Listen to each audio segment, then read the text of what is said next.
So my name is Nilda. I'm from Appetite for Collectibles. I have a channel where I interview nothing but Star Wars celebrities, like these amazing people. I travel conventions and just overall just try to bring as much positivity as I can to the fandom.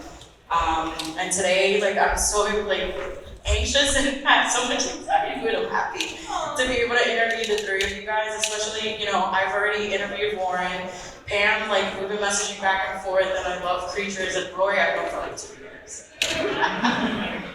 But yeah, thank you guys. So yeah, the panel today, we're gonna be talking about creatures and characters in, Disney Plus and the Star Wars lore, and just how everything came to be. So, Warren, I know that you have been in Obi-Wan Kenobi, The Mandalorian. Pamm, same thing with you, same thing with Rory, and just a little introduction about yourselves. Hi, I'm Warren Proulx Jr. I worked on a show called Obi-Wan Kenobi. Thank you. It was really fun. The pictures I got to ride a camel. That was fun. And I've also worked on Mandalorian season 2. I was cuffing Grogu and some other things. We have Dimitri shot on, so it's I just put the child cuffs on him. And then some other Ahsoka, Night Trooper, and some other things. All the Hawks, photo double. Anyway, I've been around the galaxy because I fit the uniform, and it was fun. I can't wait to talk about it. Also, Warren doesn't like to admit this, just joking, but any of you guys have ever seen The Wedding Singer, in the first 5 minutes of The Wedding Singer, in the opening credits, you see somebody dancing like this, and it's Warren. So now I want all of you guys to go back home, watch it, and you'll see. Yeah, no beard. No. Mind you, when we did our interview, and I watched this, and then I see the video, and I could not stop cracking up. Do the dance, do it!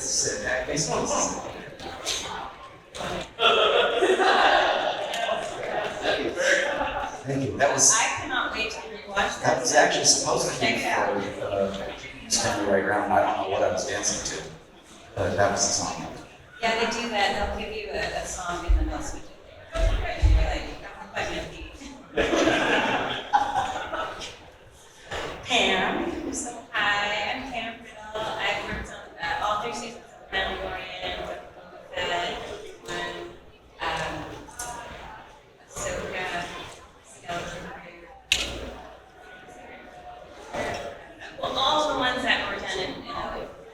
Yeah, it's done in LA. I'm just very blessed to be a part of the project and do various creatures, Rodian, Harry, Cosmic Bikini, and with Boba Fett, Snivian, a few others that I can't remember.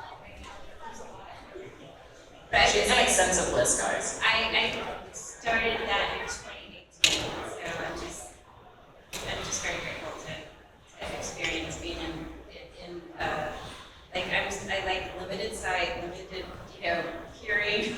Just sign me up. Also, she has, if you go on her Instagram, Pamm Riddle, you can see her and her Rodian doing flips and wire flips. So Pam's a real bad.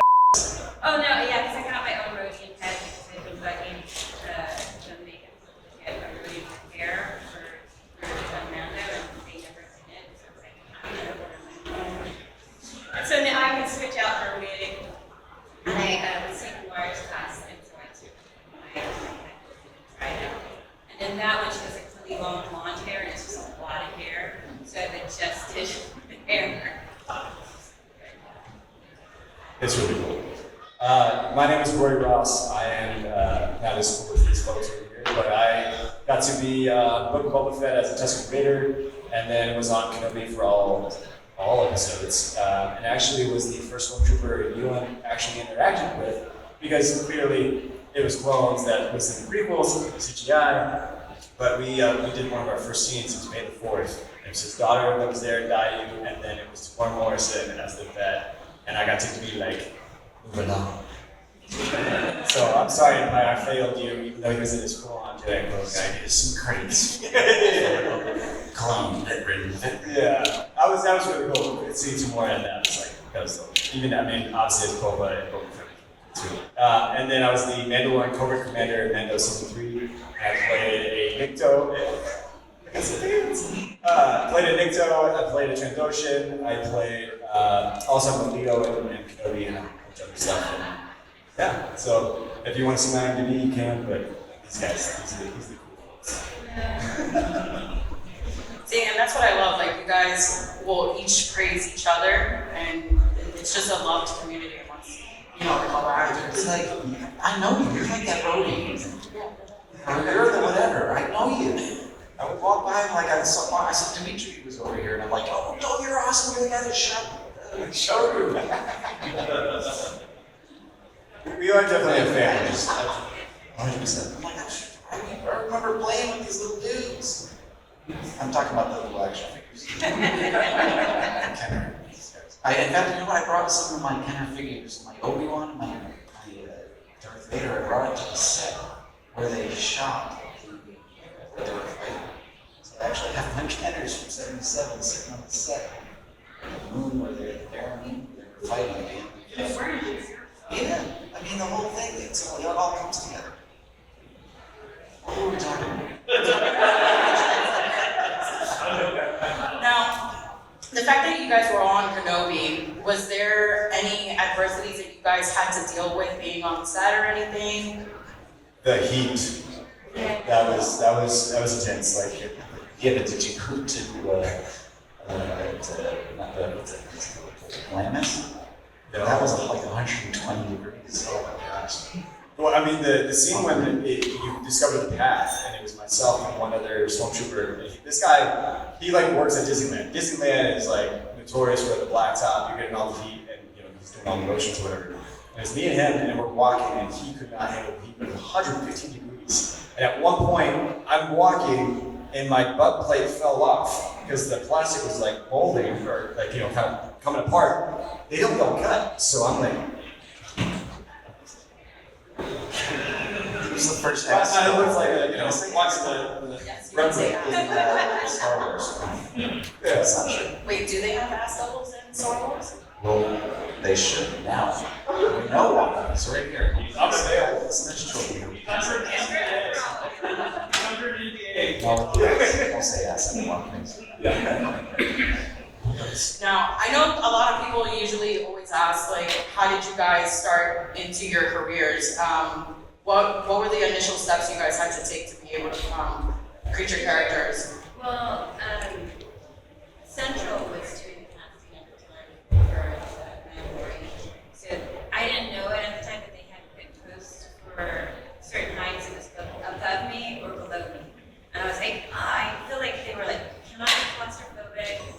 And I was like, who's gonna be anything that was like that? I was like, I'm so sad. I'm like, too tall, like, or I'm too short.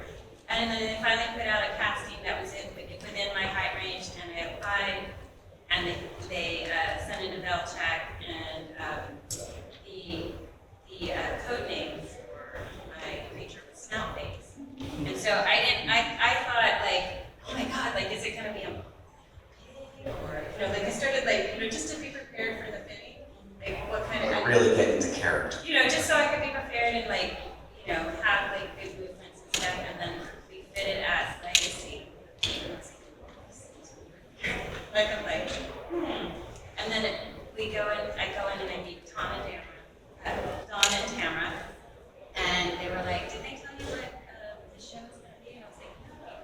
I'm like, oh, so this is going to be the Mandalorian, Star Wars. And I'm like outside I was like, cool. But inside I'm like, and then the first head that I got to try on was the Rodian. So I got to be a Rodian bounty hunter in season 1. And that was a lot of fun. So since then, I've been very grateful that they called me back to like fit for other features. Helps that it's mostly the same group.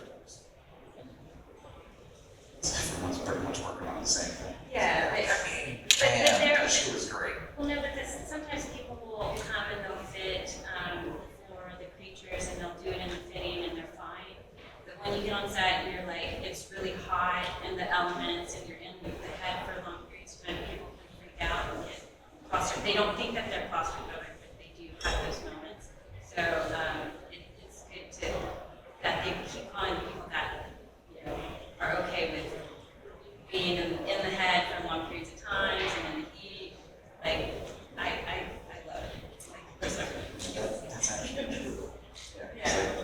I remember as a Tuscan, like we had these flowing robes, so we were like, oh, this is great. It's not pinching like a stormtrooper uniform or anything. We had like Ugg boots on or whatever, and going, this is great. And then they strap this mask onto your face. And then they wrap this thing around your neck so you can't see it. And then you can only see like this much. You can only breathe throughout this much. And it's 100 and something degrees in Manhattan Beach. And you're like, ah. So we lost a bunch of people. We really, like, they were supposed to be there. Then by lunchtime, half the people were gone. There was only maybe 1 or 2 times where I was like, I need this off of my face right now. Because you have to have help to get it off. But those are the important ones but we get to be a freaking Tuscan Ranger or Rhodian, whatever. I mean, like when you can only see this much, you can see, like I saw a bantha moving around, the tummy sticking out and stuff. I'm like, oh crap, no, are you kidding me? And then I'm like, oh, they called action, I better start doing something. Because I'm like, I'm here. Anyway, it's amazing. It's definitely limited sight, so you just have to adjust. The Rhodian is the best eye sight one that I've ever had. It's my peripherals, I can't see like here. But there was one time we were in the shootout, big carga and all mountains, and I was running one way, and it was great because nobody was running that way. And I'm like, okay, now I know where I'm going, now my peripherals are gone. So I guess maybe they changed something up, and the next thing I'm like running in my same spot, and I got clipped, and I fell, and this lady fell on top of me. But I would wake up, and then it helped her up. And then I was like, I'm so sorry, I didn't see you because she was right in my blind spot. So like you just have to be aware on set, like I think I have to do stuff. And thankfully, I was like, this is why I have no peripherals this way, so if people see me run and just move. Yeah. I can attest to that because they all saw me last night. So I don't know if any of you guys went to Boots Eve. I was cosplayed as the pink Rhodanian. Yeah, I was Garita. I don't know if you guys have seen it on Rebel Scum's page. And yesterday I had it on and I could not, I only saw this. Yes, And yeah, people were bumping into me and I'm like, who are you? And friends of mine are like, Nilda. And I'm like, who the hell is touching me right now? Yeah, you see, you have to adjust and get used to it. Like, there's one hat that I wore. I wore it in Uganda and also in Scum Con. It's called gas mask. And it has these big, huge horns. It's really heavy. It's a mechanical head. So when it's working, it's great because the eyes are like shutters, so they open up. And the one I wore, Amanda had a little TV in the middle, so I could see like little camera, so I could see my hands. So that was really good. But the skeletal crew, it wasn't working. So I had no sight, and there's no breathing. There's no so you're in there. Yeah, you're in there, and is it Kevin? Yeah, he was an Ewok. He's done a lot of stand-in. He's worked in Star Wars, and he was there that day, and he said, "Count your steps." So, I would do rehearsal out ahead. I would do a line so that I could know where I'm going and how to count my steps. And that's I was thinking about the stormtrooper, or the night trooper helmets. You can't see anything below here. So if someone falls in front of you, you're not going to see that. So that scene where we're chasing Ahsoka and everybody up the stairs, and comes winding freaking stairs. Oh my God, you're falling over each other all the time. They were just flipping and someone was like, oh my god, then I banged my knee over this, and now I'm hobbling up the stairs. But you either have to try to pick a point on the ceiling that's going to be your mark, but you can't see anything. If someone falls, you're done. Now, I remember a while back I interviewed Rory and we started discussing about like what got you guys into Star Wars, and I remember you briefly had discussed about, you know, being in the hospitals and, you know, charity events that you also wanted to do. If you want to give a little background on that story, because I'll be honest with you, when you told us that, I got very emotional about it. I mean, I still do myself. So I grew up in a small town in Iowa. If you've heard of Iowa, it's Cityville. But yeah, Corpus. It's like 200 people in our little town called Lockridge. But when I was 6 years old, I contracted a rare fungus that actually was destroying my scalp. So my scalp was literally falling off my head. And it put me in the children's hospital. I was there for a month, freaking out, going through all these different procedures and stuff like that. But the first day, my mom brought Star Wars A New Hope. It was the first time I've ever seen Star Wars. And so growing up on a farm, there's a lot I can resonate with Luke and his kind of journey. But even more importantly for me at that time, it was just something that was a source of hope. And so as I'm going through the surgeries and trying to figure out what's going on, I was near the cancer ward, if I remember correctly. And you know, there was just people.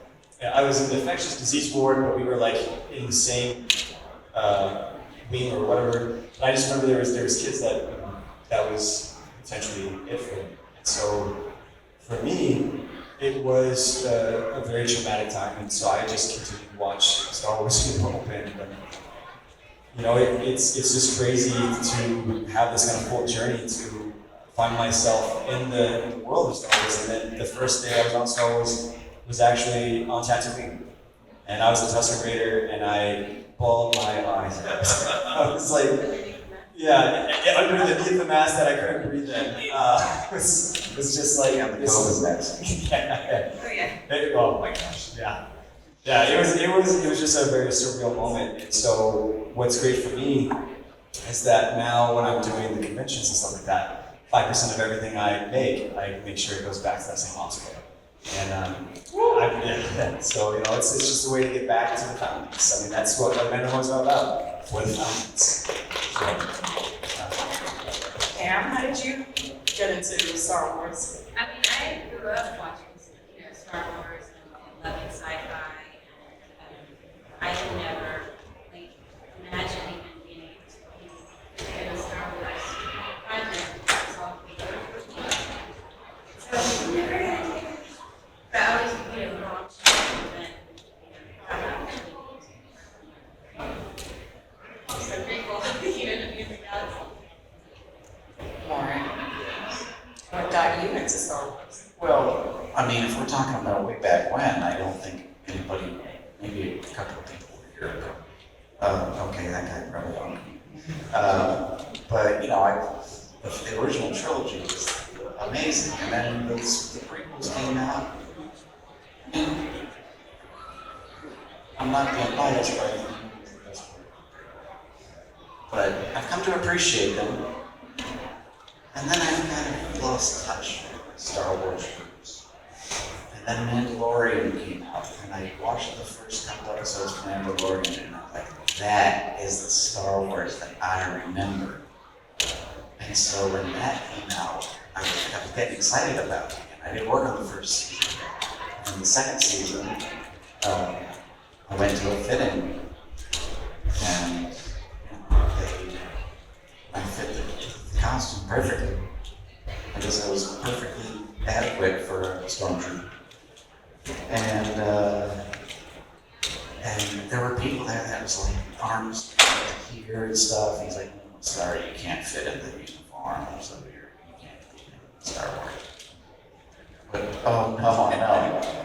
So you get, and then once you fit that uniform, and then once you can display that you're not claustrophobic, you move within your space, then after that they'll pull you around. I mean, Obi-Wan is kind of its own production versus the Mandalorian and Boba Fett and Ahsoka.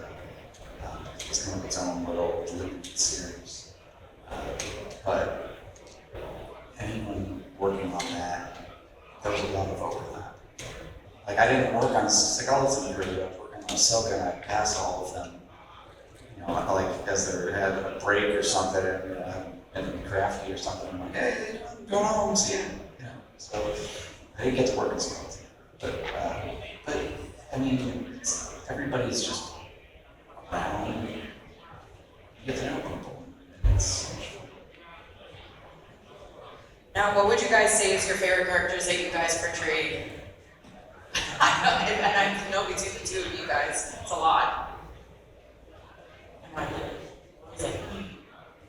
I think because of the emotional significance, it'll probably be the Tusken Raider. And on top of that too, for, you know, in Boba Fett, that's the first time we're seeing the Tusken Raiders other than savages. It was showing that, hey, not one tribe represents the whole group of people. And I think, obviously that's a very good real world lesson, but it was also just cool to have that moment. And I wish we weren't killed off screen. I wish we had more. Well, I never really saw my body, so I don't know. Could be so wicked, yeah. But I mean, I think that was just something that was really cool to see that sort of representation. And then also, like I said, being on Tusken Raider. And I kid you not, I remember I grabbed my gaffy stick and I started calling this like, "You're not going to battle yet." It's like, but like, how could you I'm not? only laughing because as soon as you grab a gaffy stick, that's what you have to do. It's the first thing. You have to do it. And then I remember we were doing some of the night scenes, and you know they always say in the movies that the reason why the Tusken Raiders walk in straight lines is to hide their numbers. But the reality is, it's because they know at least somebody in front of them can see where they're going. Sorry. I mean, I don't like to pick just one. I know you do. But I would say three of my favorites. I mean, the first one, the bounty hunter, that was a lot of fun. That was my first project. And my first day on set, I believe it was Jones birthday. So I got to see him walk by. And then in Ahsoka, I don't work in animals. And I never would have imagined that I would be a secret. So I was she's really good. And then another one is that, and I got to see Dave, Peter Ramsey, Lee Isaac, and Paul. And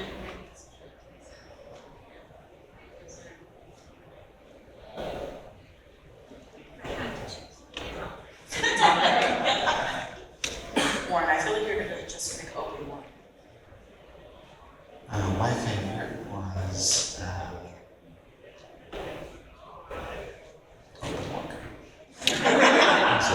Mind you, Warren did say in an interview with me that when he did get the call for it, they were like, "Can you grow a beard?" He's like, I'll grow "Sure." whatever you want me to grow. I don't know if I said anything you want. I might have said something else, but I'd grow anything. I'd be like, yeah, okay. And luckily, I grew a beard, and I was like, oh, holy, it wasn't as strong as that dude's beard. It was probably that was strong.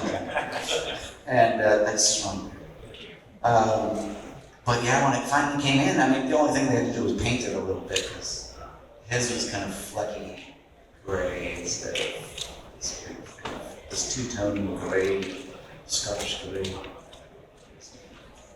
But I love anybody I play is fantastic because, like, I get to be, like the story is a true story. I was in my Tusken Raider outfit. I'm looking at a bantha moving around and a couple other Tuskens, and I'm like, yeah, I'm here.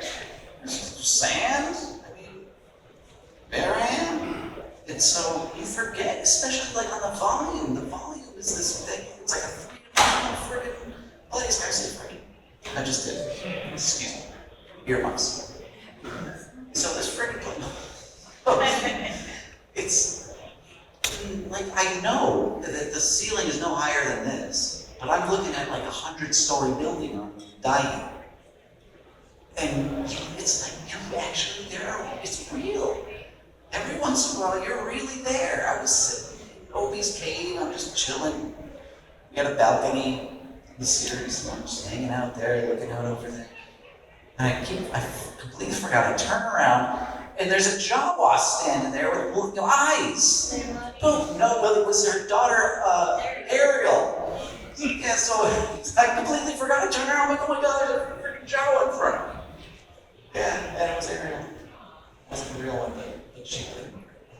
Yeah, like Lonnie and her daughter. Yeah. Do it with the Tuscan Raider, and with the Jawas with Susanna. Oh, yeah. But yeah, so every once in a while you're there. You actually are really there. Now, would you guys rather do your scenes in the volume, or would you rather just be outside with nature? Outside. Even though it's not. Yeah, I mean, because as an actor, that also helps you live in that environment. So I don't know, they had some really good. They had some really it has good scenes. I would say choose though. I I don't like to choose. mean, I shot a lot on the mountain, and like the whole scene, the first time that we shot in Obi-Wan was the whale scene, butchering the whale. Can I say butchering? And but what's weird about the volume is it's not a complete 360. So if you're looking this way, and then if you have to turn around, they have to move like the whole screen, like everything that's on the screen is now completely flipped. So you're looking at the other direction, but it's still got this thing where it's amazing. Like, so volume-wise, it doesn't matter. In fact, the first time I was on the volume, do we have time for this story? First time I was on the volume, it was where Mando came in after the Shot pirates were trying to blow him up, and he and Bill Burr cruised into the thing. I've never been on the volume before, so I go into this set, and I'm standing there, and I'm looking at this giant like vacuum line or something coming out and turning and going down the way, and I'm like, wow, that's really. And then as it goes this way, just something's not right. It just goes down. I'm like, wait a minute. That's not real. Like, I really thought that there was a big tube coming out of the wall, turning around. And there was like a fake window with a fake outside. But then I realized that's not the outside because it's a LCD screen. So I don't know, the volume is pretty cool. I told you, I wish they did like tours in the volume. I'm pretty sure all of you guys would love to go do a tour in the volume, but I would want them to do like, so you can pick a scene that you want to be a part of. Oh, that would be fun. Yeah, I'm pretty sure if you pay like What really sells it is the set dressing. the set dressing. Yeah. Change that up. Now, did you guys end up having to go to school to be able to get into the film industry? But I mean, I'm sure we all. I mean, as an actor, there's so many classes. It's very expensive. You can always, keep learning things. Yeah. It's just, because, when you have auditions,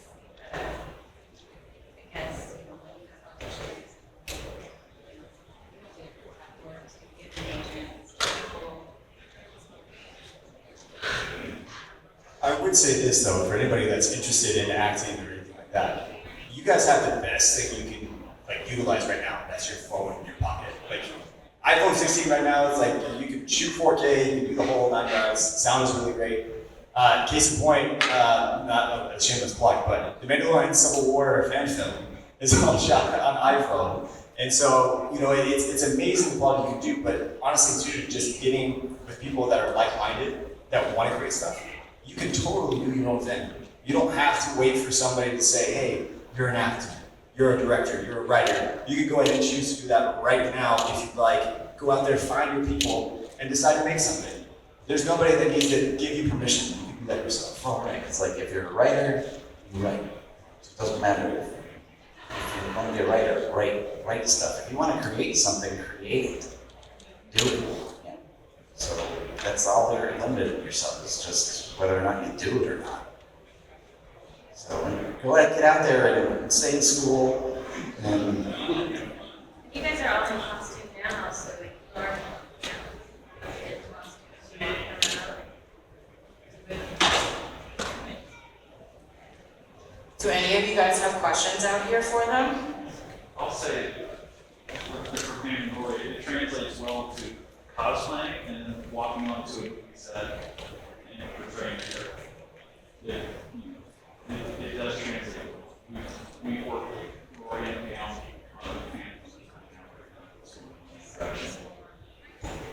Which I've yet to see it, but it's the next thing I'm gonna watch. I've heard nothing but great things about it, and I did see like a little trailer for it on the Instagram page for it. And then I think either it was like the producer or the director, because I wanted to interview him to talk about it. Yeah, I talked to him on Instagram, and he said once he was done with everything, I can touch back. But yeah, if you wanted to piggyback and plug the. Well, yes. So check out Mandalorian Civil War. There's a few of us that are on Mandalorian on that. It's really fun. Pam and I have a really great scene, and that's all I'm going to say. Yeah, that's all I can say. Yeah, I know. Yeah. It's going to be a lot of fun, and it's just our point of view of how we missed it. So, Yeah, just check it out. so if you're looking for something better now, search Mandalorian Civil War. Yeah, it's the Instagram pages. Yeah, from a certain point of view. Yeah, it certain sounds- point of view. And it's basically Star Wars fans getting together. There's a lot of really good people in the business that helped out and developed their time. Yeah, I'm serious. Like, if you guys watch the trailer, it literally looks like you're watching a Mandalorian show, just dedicated to it. I saw it. I thought it was phenomenal. Yeah, like I said, I want to watch it. Anyone else? See how you can't really see out in the costumes. How much rehearsal time do they give you before they bring in the lead actors? So a funny story about that is the Bolito. It's an insectoid. We saw it in Force Awakens for a hot second, but nothing much more than that. If you watch Kenobi, you'll see it in the cantina, which myself and Great Confair did that. But then later on, we did the whole scene with Ewan, where we're walking out of the spaceport. Now, to your point, we didn't do any rehearsal. I told them, hey guys, I can't see, because if they want me to look, they have the character looking straight, I can only see like a small little inch down below, right? So they told everybody, and I was just supposed to walk past you. So I'm walking, and all of a sudden, about midway through, I feel boom. And I was like, what the heck? So I turn around. I can't see. I can only see the ground. I'm like, okay, well, they'll cut. So then I turn back around, and then I just kept going. And at the end, they finally yell cut. And so I comes around like, dude, did you guys rehearse that? I was like, what are you talking about? He's like, you just shoulder chucked Ewan? And he looked at you, and it looked like you said some alien gibberish. And then you like kind of like gave him and then like walked out. And that's just the end of it. I was like, oh, that's exactly what I did. that was totally bad. So then we do the second take of it, and this time I was purposely verging to a certain area away from him, and I think Ewan maybe was trying to do it again, but we ended up holding hands. So that didn't work out. And then eventually they just had me go completely this way. But then at one point, again, because you can't see and nobody's really helping you because everyone's supposed to be living in the world, I ended up being like an NPC because I ran into a wall. So then I'm going like this. And just slowly slide my body up and walking that way. So, yeah, just not always as much rehearsal as you might hope. Well, gotta look at it and see. You gotta be like, oh, look at that guy. He's an NPC. Actually, they did have NPCs in the volume, man. Yeah. Like little, because they didn't have to be really in focus, but there were like little dudes that were walking back and forth Yeah. on the screen, and you're like, so half the people were AI. I didn't want to bring up the AI. I don't know, it was like, I feel like they. Well, they digitally scan us. And It's then not film. they put us on. Film, you can see it's celluloid, not these zeros and ones nonsense that you guys have. Yeah, but once they digitally scan you guys, it's that's you guys consenting that It's they, yeah, Well, can use you for anything Yeah, else. the fine print. Yeah. There was something. Because like one time I was actually on screen, or my character was, a stormtrooper was on screen in the Fortress Inquisitorius, and then I was a Imperial pilot. And I was like, wait, that's me. What happened? I should have done the point. I should have been like, somebody get a picture of me like pointing at them, and then like they point back, you know, the Spider-Man. Didn't do it. Sad. I have a question. Do they ever play any kind of music on set to hype up a scene or things like that? Like I know on Andor they actually had music prepared for like that scene with Ferris, but do they ever do any kind of music? Yeah, they did a few times. Kenobi, we actually, it was really bad, but you can say bad artists. Anyway, but when we were doing, when Vader himself actually came, they did the freaking Imperial March, and it was just freaking awesome. Especially when the dusk is hitting, and then you just see the lights come on. It's like, oh yeah. Yeah. And then you're like, wait, I'm supposed to be standing at attention. I think I'm supposed to be elevated. Yeah, that was really, really cool. And then Mandalorian Season 3, we had a huge scene, unfortunately taken out, but it's when we're doing the fight to go back to Mandalore, or Bo's doing the plea to go back to Mandalore, we actually had a whole bunch of drummers. We had a beat off that happened where it was the Cobra drummers and the Merc drummers. And we start doing this crescendo. And at a certain point, Tate Paz-Vizsla stands up, and I stand up, or I stand up first than Tate, and then my buddy Daniel Romero and then Simon at Close stands up, and we're hitting our gauntlets, and then we're just getting closer and closer and closer, like into like right here, and we go, "This is the way!" I was like, yeah. That was cut. That was cut. I think the reason was because the whole point of it was to sort of have this moment where you have all that tension building from the Mercs and the Coverts, and then that's sort of the release. Whereas in the show, what they ended up doing was the survivors and where they had that whole fight on the ship. And I think that's why they kind of was like, man, it was 7 nights of filming. That was great. Why'd you cut it? So you build off of that. Oh, No, you build off of that. And you were telling me once that you were one of the street performers in Mandalorian Season 2. Did they have any kind of music playing? No, you mean Season 3, yeah, because we were a band, Laura. No, what we did as a collective, there was 4 of us, and I was like, well, because we didn't know what we were going to, they didn't give us a song or anything, but as a group, we were like, we need to come up with a song that we can all, like, you know, the beat to, so that we're all in beat. And so we did Rock Again. Yeah, so that as a collective, the 4 of us. Was one of you singing it? No, just in our heads, like we would go 1, 2, 3. Yeah, but in our head, just so that we all had the beat together. Okay, so how long? I guess it depends on what you're doing. But how long are y'all in a new costume for? I mean, this isn't just you're not in an undershirt for 5 minutes, but like 8 hours. Well, or is it Well, okay, so when you show up at, 8 o'clock or 7 o'clock in the morning or 6 o'clock or 5 o'clock in the morning or whatever it is, it depends on your costume, but something like a stormtrooper, you've got a black suit underneath, you've got all these panels and this and gauntlets and leggings and I don't know all the proper terms, I'm probably getting it wrong, but it's so, let's say if you want to go number 1, can I say number 1? Okay. Then the cod piece, can I say cod piece? yes. Flips up and there's a little zipper. Okay, well, no problem. Anything other than that, and you gotta be, it's a whole thing. You gotta have the costumers come and tell you that, like, okay, we're gonna need to take off your lower legs, this, that, and the other thing. So it's It's an out all- from morning to night. Yeah, usually at lunchtime they'll let us maybe take off the top part just to give us a little something to breathe. But the leg parts are pretty much there the whole time. Yeah, you're pretty much And you in can't costume do all day. anything. Well, it's easier, I guess, for the stormtrooper you take off the knee, but once you're like, Lights mask, Well, in the mask, it's just when we're filming, and they're very good about being on set, bringing us fans if we need it.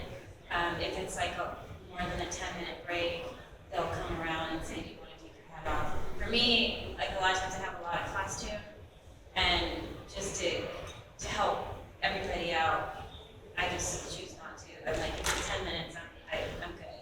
I just need a fan, because it takes a lot of time to like, take the costume off, take the hat off, and then put that back on, and I don't want, people waiting on me to do that. So I'll just, like, if it's 30 minutes, I'll be like, yeah, I can do 30 minutes, But a lot of times it's like layers, a lot of layers, and you're in that all day long.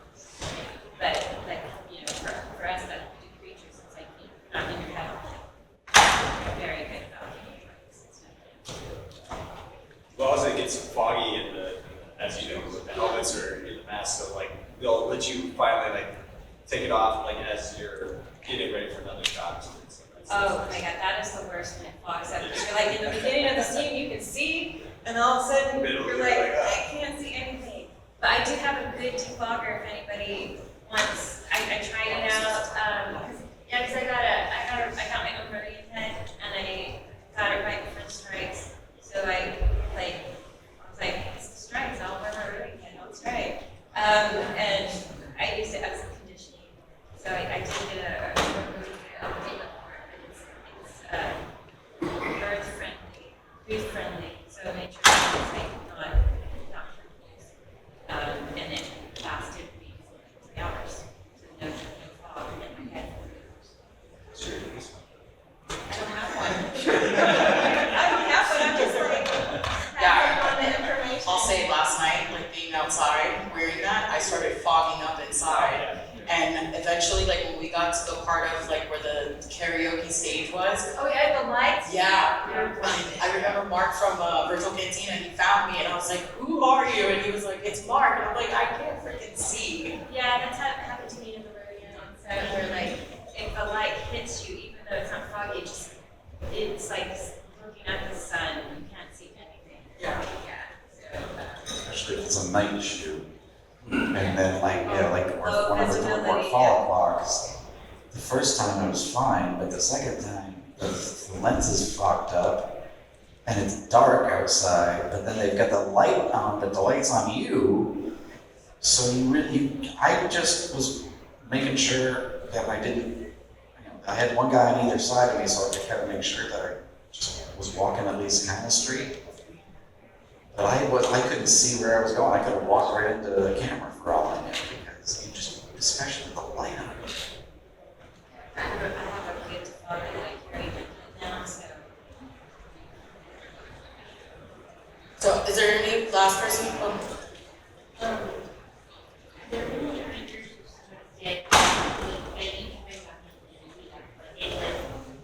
Yes. You'd be into that. There's this creature that's in, I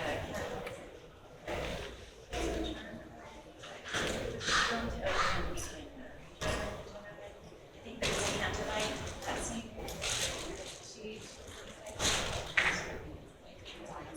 Where's the last Jedi? Maybe, yeah, the last Jedi.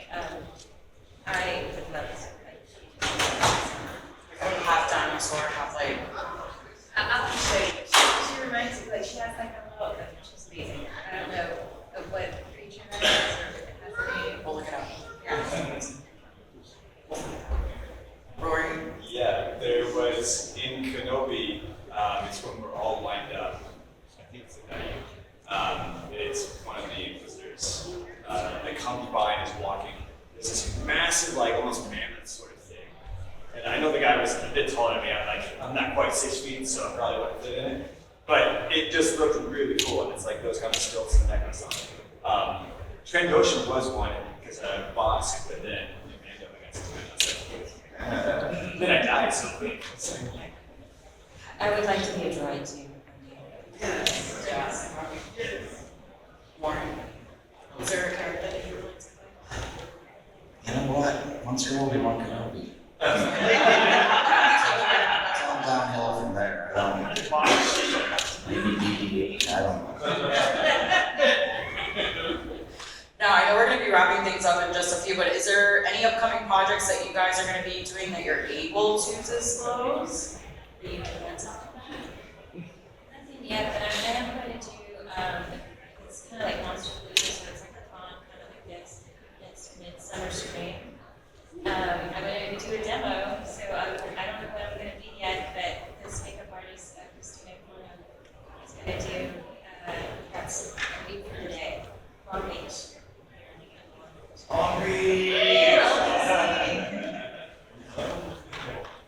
Where can we find you guys on social media? And also we have Path of the Lost. That's my Star Wars fan film. It's my baby. I'm actually showing the trailer right now at over there by North Legion. Got my little bit there. You can check that out. That should be out in September or October. We got the rough cut right now. We're trying to do the music and then trying to figure out the premiere. We want to do a live orchestra for the premiere with the music. That would be the. And then the Mandalorian fan film, which we're still doing some scenes on. Hopefully that will be sometime next year. But you can find me at the Rory Ross on all the social media. So Warren always says the Rory Ross. This is the Rory Ross. I love it. You can find me at Warren Proulx, Proulx, just like it sounds. And it's like a cartoon, it's a little cartoon, Obi-Wan Kenobi as the logo. Or Warren Proulx, I guess, if you wanted to see events coming up or get married by a Jedi. I think I'm working on that page. I spoke too soon. I haven't, that page isn't official. Dress up like you and marry someone. I've done a lot of things, so. Show us the way to sing it. I'll do your wedding too. That's a little, that costs extra, like my friend Lily I'm would say. getting married in October, I would pay for that. Well, we'll have to talk. And a full wedding singer suit, and I'll play the song. Try to get married. Anyway, what was the question? See you on the internet. I'm at Pamm with 2 M's, Pamm Riddle, Riddle, work. That's my Insta. Well, thank you guys, I appreciate you guys coming by. This is my first panel, so I appreciate it. You guys can follow me on Instagram, you guys know the listens, and if any of you guys want to stick around, I have some stickers to pass to you guys. So, thank you.